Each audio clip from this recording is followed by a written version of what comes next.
Bonjour tout le monde. Dans le cadre de la suspension des études dans le lycée pour limiter la propagation de la maladie Covid-19 appelée Corona au milieu des étudiants et élèves marocains, donc on va poursuivre des cours à distance pour poursuivre notre programme, Inch'Allah. Donc, on s'est arrêté dans l'économie générale, dans le comportement du consommateur. Donc, on a entamé le chapitre de la consommation. On a vu la définition de la consommation, qui est l'utilisation ou la destruction immédiate ou progressive d'un bien ou d'un service afin de satisfaire directement ou indirectement un besoin. Donc après, on a énuméré les différents types de consommation, à savoir la consommation finale, la consommation intermédiaire, la consommation individuelle, la consommation collective, la consommation privée, la consommation publique, l'autoconsommation, la consommation des biens et services fournis par autrui, la demande intérieure et la consommation nationale. Puis, on a vu grand 2, la structure et l'évolution de la consommation. On a dit que la structure de la consommation est la répartition de l'ensemble des dépenses d'un ménage en fonction d'un certain nombre de postes appelés postes budgétaires, comme l'alimentation, les loisirs, l'habillement, ainsi de suite. Donc la structure de la consommation et son évolution peuvent s'analyser à l'aide des coefficients budgétaires. On a dit que le coefficient budgétaire est la part d'un poste de consommation dans le total des dépenses. On a vu un exemple, on a calculé le coefficient budgétaire à travers la part du poste de consommation sur le total des dépenses fois 100 pour pouvoir détecter la part de chaque poste de consommation dans le total des dépenses. Puis on a passé à la mesure de la consommation, on a calculé la proportion moyenne à consommer, la propension marginale à consommer, l'élasticité revenue à la consommation. Donc, on a vu la loi d'Engel et la loi de Keynes. On a fait l'élasticité prix. Donc, on a vu un exemple de calcul de l'élasticité prix. Donc, on a vu la loi du sociologue Veblen et le paradoxe de Giffen. Maintenant, on va entamer le comportement du consommateur selon la théorie néoclassique. Donc, à l'instar du producteur, le consommateur est rationnel. Donc, rationnel, il est censé faire des calculs avant de procéder à des choix. Donc, avant d'acheter, avant de consommer, il doit avoir des calculs pour pouvoir être rationnel. Comment rationnel? Il doit satisfaire le maximum de ses besoins. Il doit satisfaire au mieux ses besoins illimités sous la contrainte de son revenu ou bien de son budget limité. Donc, il doit chercher à satisfaire ses besoins illimités le maximum possible tout en respectant son revenu ou bien son budget. Et par conséquent, obtenir le maximum de satisfaction ou bien le maximum d'utilité. Donc, on va parler plus de l'utilité. Donc, il doit avoir plus d'utilité, le plus d'utilité possible. Donc, pour cela, on va distinguer deux approches de calcul de l'utilité de consommateur, l'approche cardinale et l'approche ordinale. On va commencer par l'approche cardinale de l'utilité. Donc, selon les tenants de cette approche, le consommateur est capable de mesurer l'utilité. Donc, ici, les économistes ont pu déceler la capacité du consommateur à mesurer son degré de satisfaction. Donc, c'est-à-dire la possibilité d'attribuer un nombre à chaque niveau de satisfaction que lui procure la consommation d'un bien. D'accord? Donc, par exemple, si je vais consommer une demi-orange, ça va me procurer un niveau de satisfaction, bien une utilité de 2. Si, par exemple, je vais consommer une pomme, ça va me procurer une utilité de 3, et ainsi de suite. Donc, j'aurai la capacité de donner un nombre un niveau de satisfaction, un niveau d'utilité pour chaque bien ou bien chaque service consommé. Pour cela, on passera à un exemple pour déceler cela. Donc, il y a 3 exemples dans cette partie, dans cette approche cardinale de l'utilité. Le premier exemple va porter sur le cas d'un seul bien. Lorsqu'on a un seul bien, quel est le maximum d'utilité, quelle est la quantité qui va m'engendrer le maximum d'utilité possible. D'accord?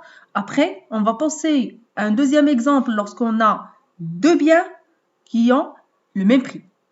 Et le troisième, ça va porter sur le cas de 2 biens, mais avec des prix différents. Quelle est la combinaison optimale d'avoir un niveau de satisfaction optimal tout en respectant la contrainte du revenu. Donc, pour débuter notre premier exemple, le cas d'un seul bien, on va voir l'utilité totale et l'utilité marginale. Donc, l'exemple porte sur l'évolution de l'utilité d'un consommateur en fonction de la quantité des pommes consommées dans une période. Donc, on a les quantités, 0 pommes, 1, 2, 3, 4, jusqu'à 7 pommes. L'utilité totale. Donc, l'utilité totale, on a dit, c'est le niveau de satisfaction, c'est le nombre attribué suite à la consommation d'un bien. Donc, lorsque je ne consomme pas de pommes, j'ai une utilité de 0. Si je consomme une pomme, j'ai un niveau de satisfaction de 10. Si je consomme 2 pommes, j'ai un niveau de satisfaction de 18. Si je consomme 3, j'ai une utilité de 24. Si je consomme 4, j'ai une utilité de 28. Si je consomme 5, j'ai une utilité de 30. Si je consomme 6, j'ai une utilité de 30. Et si je consomme 7, j'ai une utilité de 28. Donc, ce qui est demandé, c'est le fait de compléter le tableau. Donc, on va calculer l'utilité marginale, puis on va représenter graphiquement l'utilité totale et l'utilité marginale en fonction de la quantité X et on va commenter le graphique. Donc, premièrement, on a déjà dit au niveau du comportement du producteur, lorsqu'on va calculer une grandeur marginale, donc on va mesurer si on va ajouter une unité supplémentaire, de combien la grandeur va varier.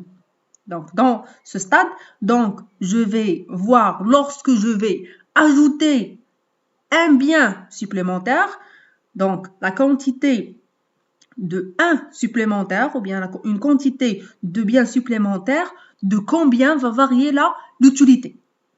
D'accord? Donc, si je vais ajouter une pomme de plus, de combien l'utilité va être ajoutée.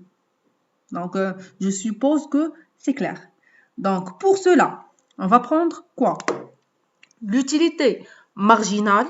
Donc, l'utilité marginale de la quantité X va être égale à combien? Donc, c'est la variation de l'utilité totale de X sur la variation de la quantité de X. Donc, pour l'utilité marginale de 0. Donc, la variation de l'utilité totale de 1 sur la variation de la quantité 1. Ça va nous donner combien? Donc, on a l'utilité totale est 0. Donc, on n'a pas d'utilité. Donc, l'utilité de 1. Donc, c'est 10, moins 0. Parce que dans l'utilité marginale de 0, donc on n'a pas d'utilité, on n'a pas de calcul antérieur. Donc, on ne peut pas calculer sur la base de la variation. Donc, c'est 0. On n'a pas d'utilité marginale. Donc, pour 1, c'est la variation de l'utilité totale de 1 sur la variation de la quantité jusqu'à 1. Donc, on a pour 1, l'utilité totale, c'est 10. L'utilité de 0, la précédente, c'est 0. Sur 1, la quantité 1, moins 0, la précédente. Ça va nous donner 10 sur 1, c'est 10. Donc, l'utilité marginale de une pomme, si je vais ajouter une pomme, j'ai 0 pomme, je vais ajouter une pomme supplémentaire, je vais avoir 10 comme niveau de satisfaction supplémentaire. Donc, de la même manière, on va procéder au calcul de l'utilité marginale de 2. Donc, on a l'utilité totale de 2, c'est 18, moins la précédente, c'est 10. L'utilité totale de 1 sur la quantité, c'est 2. La quantité précédente, c'est 1. Donc, la variation a été de 1 sur la quantité et la variation de l'utilité totale a été de 8. Donc, 8 sur 1, c'est 8. De la même manière, utilité marginale de 3. Combien on a d'utilité totale de 3? C'est 24. La précédente a été de 18. Donc, sur 3 moins 2 est égal à combien? Donc, c'est 6 sur 1. C'est 6. L'utilité marginale de 4. Donc, on a combien? 28 moins 24 sur 4 moins 3. Donc, ça va être égal à 4 sur 1, c'est 4. L'utilité marginale de 5, de la même manière, c'est 30 moins 28 sur 5 moins 4. Donc, c'est 2. Sur 1, c'est 2. L'utilité marginale de 6, c'est 30 moins 30 sur 6 moins 5 est égal à 0 sur 1 est égal à 0. Et l'utilité marginale de 7 est combien? Est 28 moins 30 sur 7 moins 6 est égal à moins 2 sur 1 est égal à moins 2. Est-ce que c'est clair? Donc, on va compléter le tableau. On a dit qu'il n'y a rien dans le 0. Donc, la première, c'est 10. La deuxième, c'est 8. La troisième, c'est 6. La quatrième, c'est 4. La cinquième, c'est 2. La sixième, c'est 0. La septième, c'est moins 2. Donc, on a terminé le calcul de l'utilité marginale. Donc, on va représenter, deuxièmement, graphiquement l'utilité totale et l'utilité marginale en fonction de la quantité x. Donc, j'ai tracé déjà pour représenter, donc je dis toujours qu'un graphique a un titre. N'oubliez jamais le titre du graphique. Représentation graphique de l'utilité totale et l'utilité marginale du bien. Ici, on a des pommes. D'accord? Donc, on va représenter ici l'utilité totale et l'utilité marginale et ici les quantités x. D'accord? Donc, on va prendre les quantités 1, 2, 3, 4, 5, 6 et 7. Donc, ici, j'ai choisi de partir avec 5, 10, 15, 20, 25 et 30. Donc, bien sûr, vous devez avoir vos cahiers, vos stylos et tous vos fournitures scolaires pour calculer avec moi, pour tracer avec moi. Bien sûr, le graphique, on va le tracer comme toujours dans un papier millimètre et ça va être collé sur vos cahiers. Donc, tracez avec moi. Donc, bien sûr, j'ai fait un tracé qui n'est pas exact, mais vous, dans votre papier millimètre, donc vous avez une exactitude dans la représentation. Donc, pour l'utilité marginale, dans le tableau, on a 0. Donc, le premier point, c'est... Donc, je vais prendre une autre couleur pour que ce soit plus clair.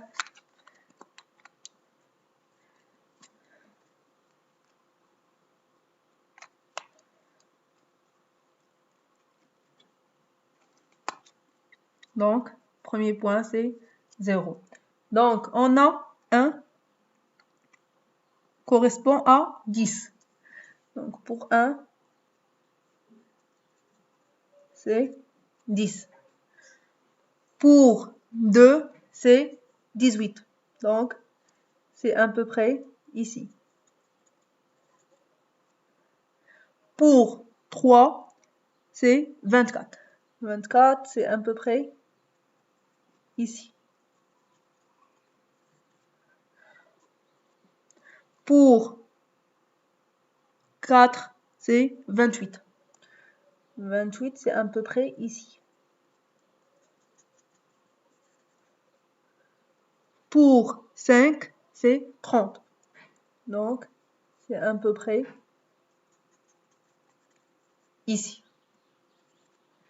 Pour 6, c'est 30, c'est la même chose. C'est à peu près ici. Et pour 7, c'est 28. Donc, c'est la même de 4. Donc, c'est à peu près ici. D'accord? Donc, on va tracer la courbe. Donc, dans vos cahiers, ça sera plus exact.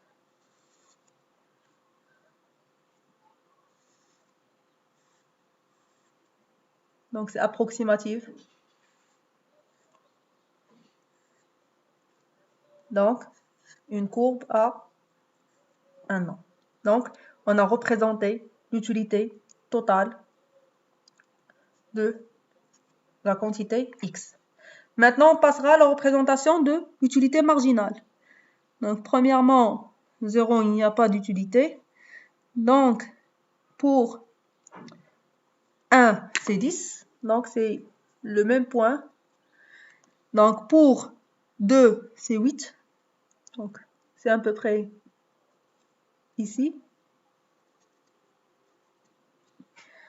Donc, pour 3, c'est 6. Pour 3, c'est 6. C'est à peu près ici. Pour 4, c'est 4. Donc, c'est à peu près ici. Pour 5, c'est 2. Donc, approximativement, c'est ici. Pour 6, c'est 0. Donc, c'est le point 0. Et pour 7, c'est négatif. Donc, c'est à peu près ici. Vous allez tracer par un crayon. Donc, et on va lier les points. Donc, c'est l'utilité marginale. Donc, ça sera plus clair dans vos cahiers. Donc, on a essayé de faire une représentation de l'utilité marginale et de l'utilité totale, pardon, et de l'utilité marginale dans un même graphique. Donc, qu'est-ce qu'on va remarquer? Donc, la courbe de l'utilité totale montre que les quantités consommées de pommes augmentent et que l'utilité totale croît dans le même sens jusqu'à la 6e pomme. Puis, la consommation de la 7e pomme est inférieure. Donc, l'utilité marginale donc, est de plus en plus négative et de plus en plus décroissante. Donc, on trouve que la courbe de l'utilité marginale est décroissante, ce qui signifie que la consommation des pommes, plus que la consommation des pommes augmente, plus on parle de la satiété augmente et le besoin diminue. Donc, on parle ici de la satiété ou bien de point de saturation. Donc, le point de saturation, donc, il est enregistré ici. Donc, ici, lorsqu'il y a une stagnation de l'utilité, donc, il y a un point de satiété, un point de saturation. Après, donc, ça devient négatif, ce qui signifie qu'on a une désutilité. Donc, la désutilité peut être expliquée par le danger que puisse provoquer la consommation de la 7e pomme. Donc, on n'a plus besoin de pommes, mais on a consommé une de plus, donc ça devient négatif, donc comme mentionné dans l'utilité marginale. Donc, on n'a plus d'utilité, mais on a une désutilité, une utilité qui est négative. Donc, pour maximiser son utilité, le consommateur doit s'arrêter à la pomme 6. 6, c'est le maximum. D'accord?